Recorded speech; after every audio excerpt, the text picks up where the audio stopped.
Thank you, Mr. Speaker. Mr. Speaker, even though the majority chief whip attempted in explaining this, Mr. Speaker, in Parliament and business of the House, we have two quorum. We have a quorum to commence business, and we have a quorum to take a decision. If you read our orders very well, in 64, it has reference to Article 102 of the Constitution. And Article 102 of the Constitution is talking about quorum to commence business or do business. But I quoted Article 104, which is a decision-making quorum. So in Parliament, we have two quorum. A quorum to commence business or do business, and a quorum to do decision. And Mr. Speaker, I'm referring you to 104, not 102. Mr. Speaker, I'm referring you to Article 104 of the Constitution. The other 64 he referred to is in reference to Article 102. And Mr. Speaker, Article 102, I read Article 102. A quorum of Parliament, apart from the person presiding, shall be 1/3. Mr. Speaker, that is not what I'm referring to. I'm referring to Article 104, not Article 102. Mr. Speaker, and even what he has referred to, that's never what I'm referring to. I'm talking about decision-making quorum. There are two quorums, and I'm not referring to a quorum that is in Article 102 of the Constitution, but the quorum in Article 104 of the Constitution for us to take decision, and we don't have the number to take that decision. Speaker, before my leader comes in, I reference Order 64.5, and sometimes the Honorable Habib will listen to him. He should also take his time and listen. The order is to this effect: if on resumption of the sitting, there is still no quorum upon the conduct of a head count. Please, can you stop this? Can you stop this? You are challenging the Speaker not to put a question, which is a procedural matter. So what did you do? So, Mr. Speaker, 64.5 is to the effect, and listen again, please. If on the resumption of the sitting, there is still no quorum upon the conduct of a head count, the House shall stand adjourned till the next day without a question being put. Speaker was about to put a question. Then you rose on your feet and sought to arrest the putting of the question, which was clearly out of order. You have been put right. And we have invoked the procedural law for you to follow. And now you say that you are not invoking Article 102, you are invoking Article 104.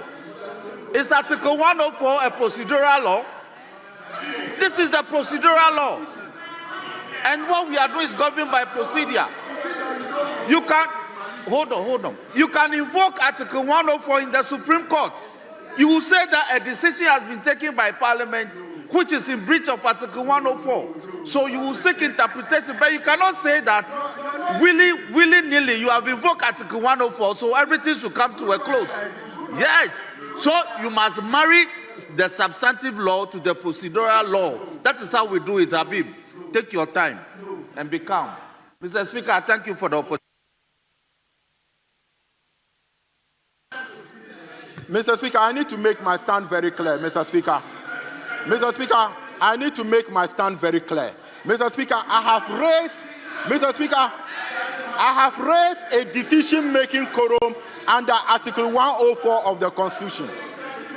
That is what I have raised. I have not raised Article 102 or Order 64.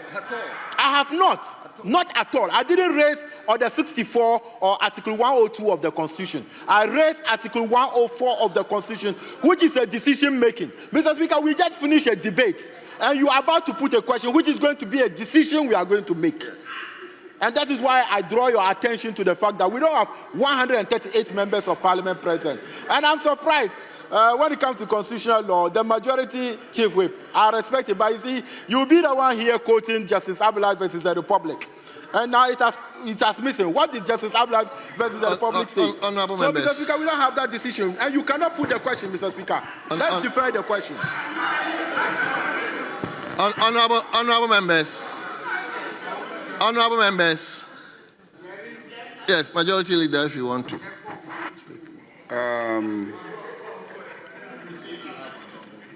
I'm going to say two things. One is to try and explain the law so that we are all guided. But on the substantive question of the business for today, we will confer and take a decision. But let me just indicate that the law is stated clearly in Article 104 that except as otherwise provided in this Constitution, matters in Parliament shall be determined by the votes of the majority of members present and voting, with at least half of all the members of Parliament present. I think that is the decision-making quorum that Honorable Habib is talking about. Now, Honorable Habib is trying to raise an objection on the basis of the absence of a decision-making quorum. But you will have to find a procedure in the standing orders to stand on. And that is where we are challenged. Now, there are two provisions that deal with quorum and voting in the standing orders. You see, you have at Order 139, voting in Parliament, subject to the Constitution and these orders, a question shall be determined by the votes of the majority of members present and voting with at least half of the members of Parliament present. So that just repeats 104. Now, you cannot stand up and say, we don't have the numbers, so don't put the question. You can't do that. You will have to wait. You will have to wait for Order 151. You have to wait for Order 151 to kick in. And 151 deals with voting by members. And it says that where the question has been put by the Speaker at the conclusion of a debate, the vote shall be taken by voice indicating yeah or aye or no or abstention. Now, when members vote, you can then challenge the decision of the Speaker. When you challenge the decision of the Speaker and call for a head count, the head count will expose the absence of quorum. The head count will expose the absence of quorum. But you can't just get and tell Speaker, don't put the question. No, we can't do that. He can put the question. He can.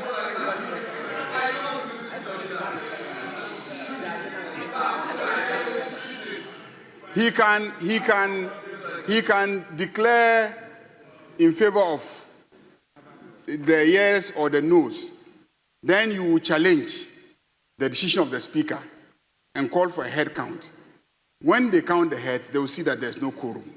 Then you now raise the constitutional issues that, look, the Constitution even expects that we should have half of us, and we don't have half of us. So the decision fails. Mr. Speaker, today we had a very big conference in Tamale in which we took about 57 members of Parliament to Tamale for a conference on Northern Development by the Northern Caucus. And so, as a result, we have some challenges with our numbers. So I was pleading with our colleagues, and indeed it was attended by myself and then my colleague, the minority leader. I know for sure that many of our colleagues flew back with us, but out of exhaustion haven't come to the House. We as leaders feel responsible to come and see what is happening here. So even Habib was there. Habib was also there. So we don't have the numbers. And so I was pleading with my colleague that at least let's take the vote on the report so that we can adopt the report and defer the consideration of the bill to tomorrow. But if my colleagues have strong objection to us taking the vote, I have no problem with us deferring, taking the question to tomorrow And then thank you very much, Honorable Majority Leader. I was going to say the same thing. Honorable members, the standing orders are there. Honorable Leader, personally, my views are that once the honorable member invoke the Constitution, it's clear. And until probably he decide to put it aside, I have no option than to adjourn the House to tomorrow. Honorable members, the Constitution is clear.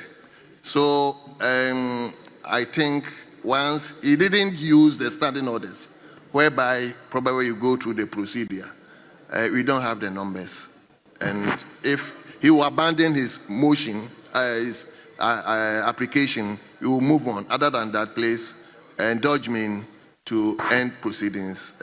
We started at exactly 2, and I'm tired.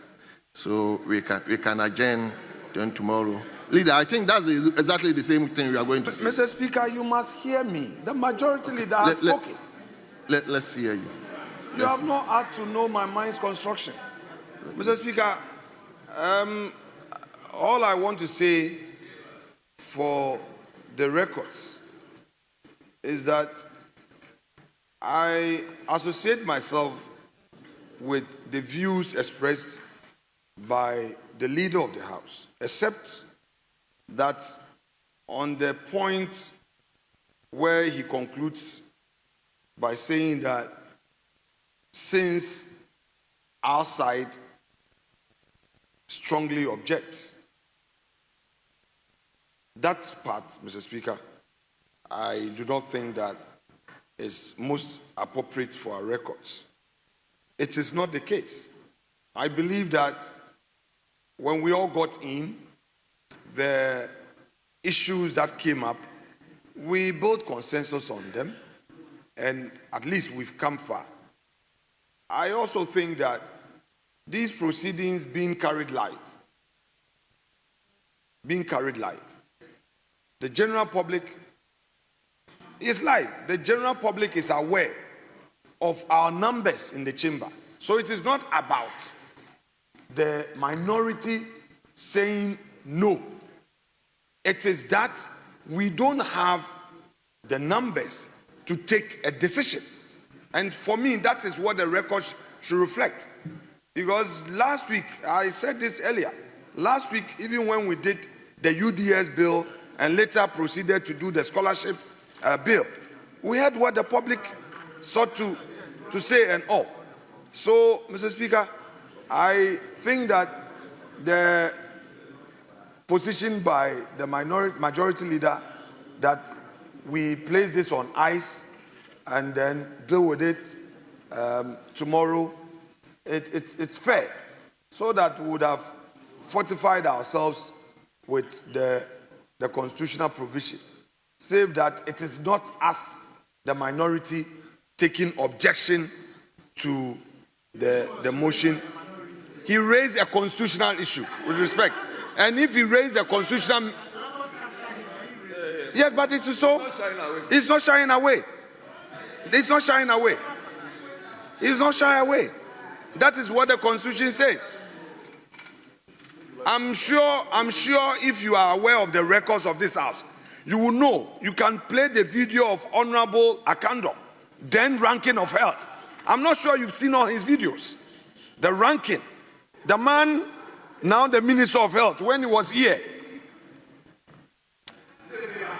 It's not payback time, but what I'm saying is that I'm not sure you've watched his videos. I'm not sure you've watched it. Maybe you were not inside. Maybe you were not in the chamber. Just last year. Well. So, Leader. Mr. Speaker,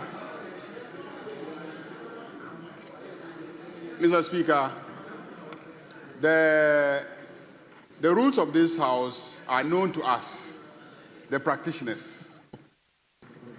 And the rules haven't changed since the 1992 Constitution was enacted and this Parliament was inaugurated. First, second, third, fourth, fifth, up to the 9th. Mr. Speaker, quorum is based on the mood of the House. It's not the numbers in the chamber. It is not the numbers in the chamber. Mr. Speaker, the reason why I say so is that we have passed legislation with 20 people in this chamber, with 5 people in this chamber. We've done that. I don't want a situation where tomorrow people are watching television and see that we're only 60, 50, then we pass the legislation and then they will say that we violated the Constitution. No. Quorum is when we come to this house, we register that we have attended and we are around. As we speak, you can see that because we are raising issues of quorum, people have started walking in. The deputy leader has just walked in. Others walk in. People are sitting in their offices. If you raise an issue of quorum, then the speaker will cause the clerk to ring a bell so that all those who are around the building but are not in the chamber will now come in and then we will count and have the numbers. If we are determined to pass this bill, we may even say we are asking for a short adjournment, suspension of sitting. Speaker will suspend sitting and will call everybody, give everybody 15 minutes, wherever they are in Accra, they will get into this chamber and will pass the bill. So, Mr. Speaker, it's just because we have conferred, the two of us, and he's requested that I consider us deferring this matter to tomorrow. I don't want it to be that there is a violation of the Constitution or we in the majority are incapable of having the motion taken today. That is why the motion is not being taken. Sometimes you don't show might.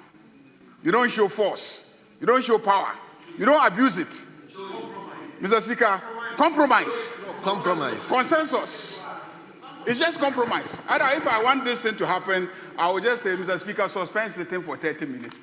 Everybody will be in the chamber in the next 20 minutes and we'll pass it. Yes. So we'll pass it. So, Mr. Speaker, I think that we need the public to understand this, that we're not violating our rules, we're not violating the Constitution. We are tired, it is 9, we are listening to each other. Here 9, we travel to Tamale, we address crowds, and we manage to fly back, and we're in this chamber. We are human beings, we get tired. So when there's an appeal based on exhaustion, he left the day before yesterday, went and effectively organized a very successful Northern People's Conference, and then he managed to get back this afternoon, to come and cause all the confusion that he's causing in this chamber. Haji Aladi was with us. In fact, because of this bill, she had to even buy her own ticket and leave earlier to get in so that she'll be able to participate because she is on that committee. So, Mr. Speaker, we are really exhausted, and so we are in your hands and will allow you to adjourn. Where are you going to?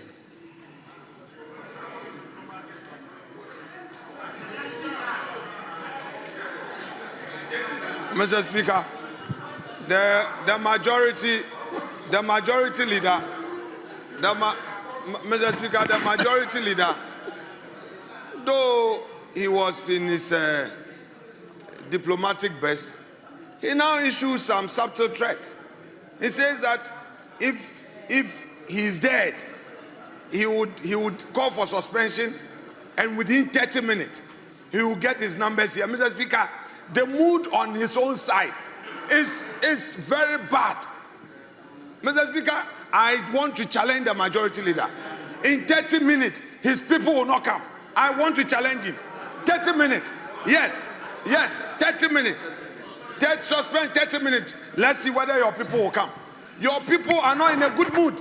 Thank your you people very are much. not in a good mood. Thank you very much. The mood. Mr. Speaker, your people are not in a good mood. So I dare you. Mr. Speaker, thank you very much. Let's grant him his wish. Let's grant him his wish. Let's suspend for 30 minutes and see the might of the chief whip, the majority chief whip. Let's see your might. Honorable members, enough is enough. Yes, Leader. Mr. Speaker. Mr. Speaker, the last time he dared me, I kept this site till 3 a.m. in the morning, and we passed the gold board bill. We sat here till 3 a.m. and we passed the gold board. Mr. Speaker, he should not dare me, fa.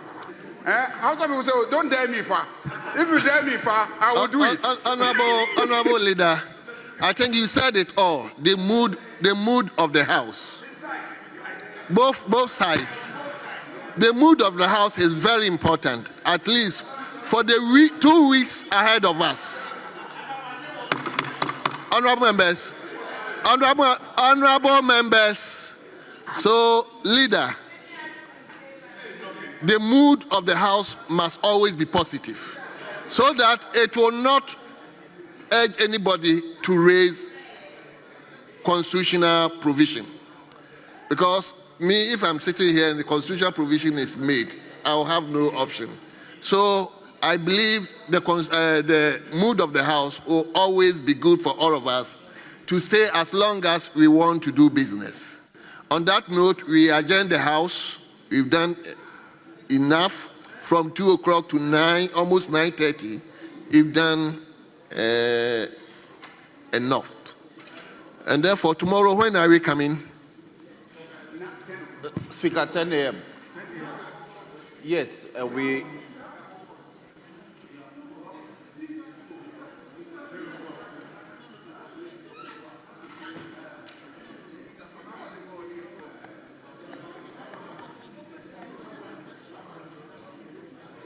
Speaker, 10 a.m. Humbly. Yes, minority leadership. Wonderful. So, honorable members, let me thank you once again. You've been here since 2 p.m. It's now almost 9:30. We've done a lot. And we adjourn the house tomorrow, 10 a.m., 10 o'clock in the forenoon. The house stands adjourned.